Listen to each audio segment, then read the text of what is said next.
pero en el año 2019 muestra como corriente la porción de ese pasivo que se liquidó en el año 2019 y muestra como no corriente la porción de ese pasivo que se va a liquidar en los 12 meses siguientes a la fecha de presentación de sus estados financieros. Eso es lo que dicen las normas internacionales para efectos de clasificación de los pasivos corrientes y no corrientes en los estados financieros de la compañía.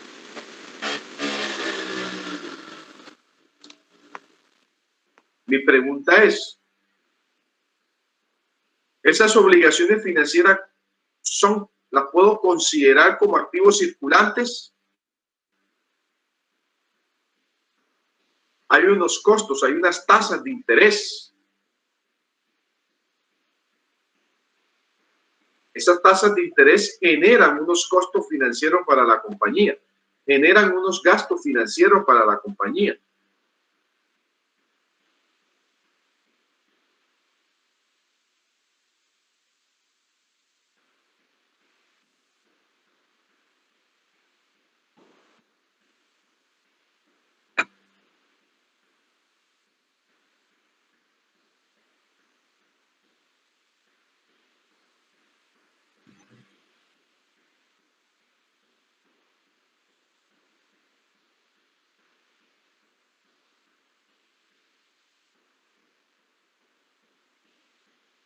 A ver, no escucho.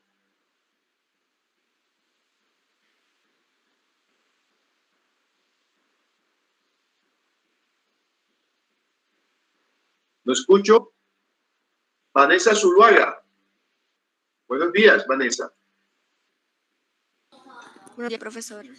Vanessa, ¿podemos considerar esas obligaciones financieras que estamos proyectando de la compañía Producto Familia como pasivos circulantes?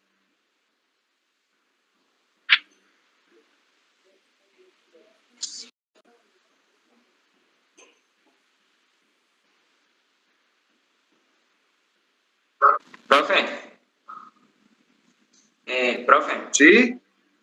Yo lo que pienso es que aquí, aquí tienen obligaciones financieras, por ejemplo, con Bancolombia. Hay una corriente y una no corriente. Nuevamente te repito, la obligación no son dos obligaciones, una obligación. Fíjate que hay una tasa de interés.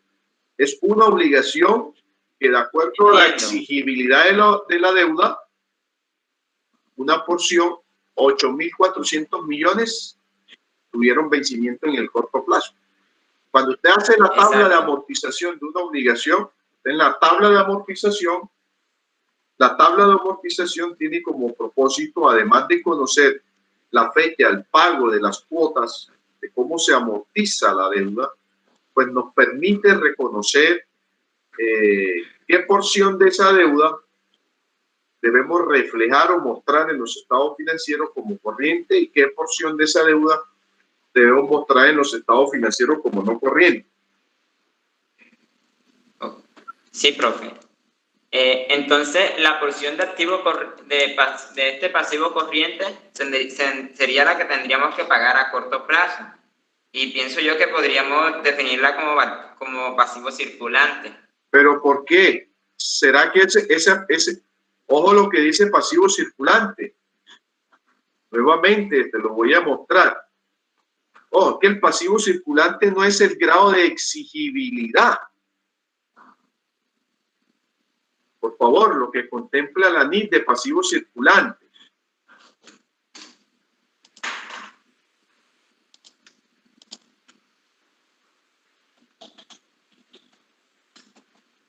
¿Quieren leerlo, por favor?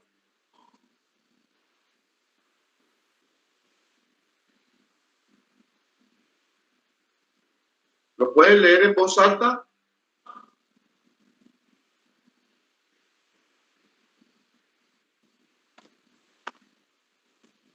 El pasivo circulante es una de las masas del pasivo de la empresa y son todas las deudas y obligaciones provenientes de las operaciones de la empresa y algunas eventuales que tienen en un periodo de vencimiento por lo general no mayor a un año y que deben ser pagadas con los fondos provenientes de activos circulantes.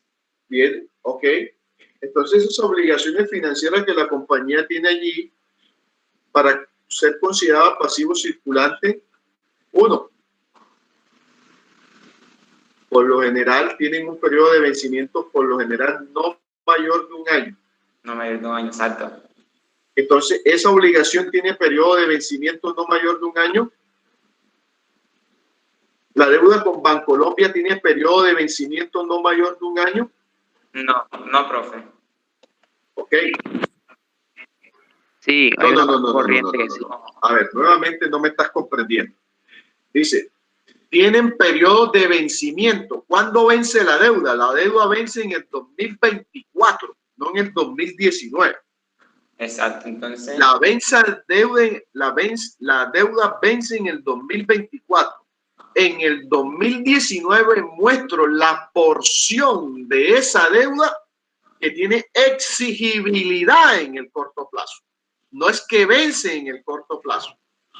No confundamos la clasificación del pasivo como corriente y no corriente que nos establecen las normas internacionales cuando nos habla de vencimiento, fecha de vencimiento de la deuda, que es distinto a la clasificación del pasivo. Esa deuda vence en el 2024, no vence en el 2019. Lo que se está mostrando en el 2019 es la porción de esa deuda que tiene exigibilidad o que tuvo exigibilidad en el corto plazo, es decir, dentro de los 12 meses siguientes. Entonces pregunto, ¿esas obligaciones bancarias tienen vencimiento no mayor de un año?